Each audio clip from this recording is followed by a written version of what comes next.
Tom winced in pain as he clutched his shoulder, the ache too sharp to ignore. When Catherine, his mother, saw the swelling and bruising, her gut told her something was seriously wrong. Without hesitation, she called the police, desperate for help. That single call would set in motion a journey neither of them could have imagined. The first week after Tom's surgery was a storm of pain, emotion, and sheer exhaustion. The 12-hour operation had successfully removed the tumor from his right shoulder, but it had left his young body ravaged. Tom, just 11, drifted in and out of sleep, pale and disoriented. His once vibrant energy now reduced to quiet groans and blank stares. The cancer hadn't just scarred his body.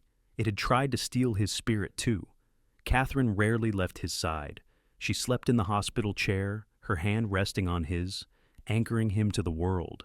The constant beeping of monitors and the soft shuffle of nurses filled their nights. But Catherine's thoughts were louder, relentless questions and guilt, swirling with every breath. She kept replaying that day at the beach, wondering if she'd missed something.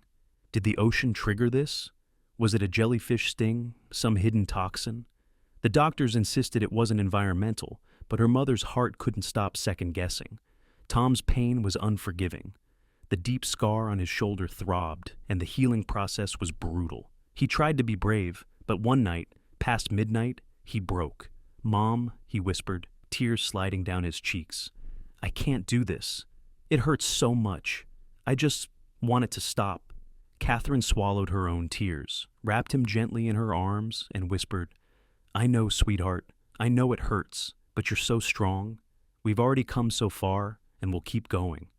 Together." Officer Todd became a regular visitor. What started as a welfare call turned into daily visits that brought comfort and distraction. He brought cards, puzzles, even a handheld game console. Small things, but they made a big difference. One afternoon, he sat by Tom's bed, telling goofy stories from his time on the force. Tom chuckled for the first time in days, momentarily forgetting the pain. Still, even Todd's cheerful presence couldn't mask the reality. The cancer was aggressive. Though the tumor was removed, there was a high chance it could return.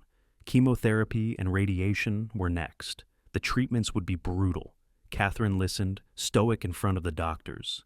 But alone, she crumbled. She coaxed Tom to eat even as his appetite vanished. She read him books when he couldn't focus. And at night, she'd sit by the window, eyes on the stars, praying for strength. By the second week, a flicker of hope returned. Tom could sit up briefly. The pain, while still present, was more manageable. His doctors were cautiously optimistic. But chemo was looming. On the day of his first session, Catherine held Tom's hand tightly as nurses began the treatment. He winced as the needle pierced his skin. Todd stood nearby, silent support etched across his face. As the drugs entered his bloodstream, Tom grew pale and dizzy. "You're doing great," Catherine whispered, dabbing his forehead with a cool cloth. But the days after were a nightmare. Tom was nauseous, exhausted, and aching all over. Clumps of hair began to fall out. One afternoon, Catherine found strands on his pillow. She broke. Holding them in her trembling hands, she sobbed. "I hate this," she cried. "He's just a kid. He shouldn't have to go through this." Todd placed a comforting hand on her shoulder. "He's strong, and so are you. You're doing everything right. That's what matters." Even in darkness, there were sparks of light. One evening, as the sky outside his hospital window turned orange with sunset, Tom looked at his mom. "Remember when we built that huge sandcastle at the beach? The one with the moat?" Catherine smiled, her eyes softening. "Of course. You were so proud of it." Tom chuckled weakly. "And then the tide came in and washed it all away. I was so mad." "But you started building again right away," Catherine said. Tom's smile faded into something more thoughtful. "I guess I'm like the sandcastle, and the cancer is the tide, but I'm not giving up. I'll keep building." Her heart swelled. "You're stronger than any tide, Tom, and I'll be here helping you build every step of the way." By the end of the second week, something unexpected had blossomed. Todd was no longer just the officer who answered a call. He was family.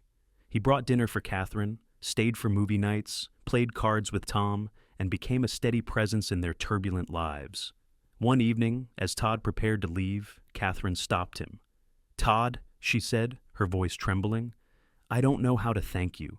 You've been here in ways I can't even explain. You're family now." Todd smiled, emotion in his eyes. "You don't have to thank me. You and Tom, you've changed my life too. I'm just glad I can be here." From his bed, Tom grinned. "So, you're officially family now?" Todd laughed, walking over to ruffle Tom's thinning hair. "Guess you're stuck with me, kid." Laughter filled the room, rare and precious. Catherine felt something stir, hope. The ocean had been the backdrop of their nightmare, but now it symbolized something else, the vast, unpredictable tides of life. And just as the sea washes away, it also brings renewal. Tom's battle was far from over, but he faced it with grit and grace. Catherine found a resilience she didn't know she had, and Todd, a stranger, became their anchor. Together, they stepped forward, one day at a time, into the unknown, not with fear, but with hope. And that hope, fragile but fierce, made all the difference.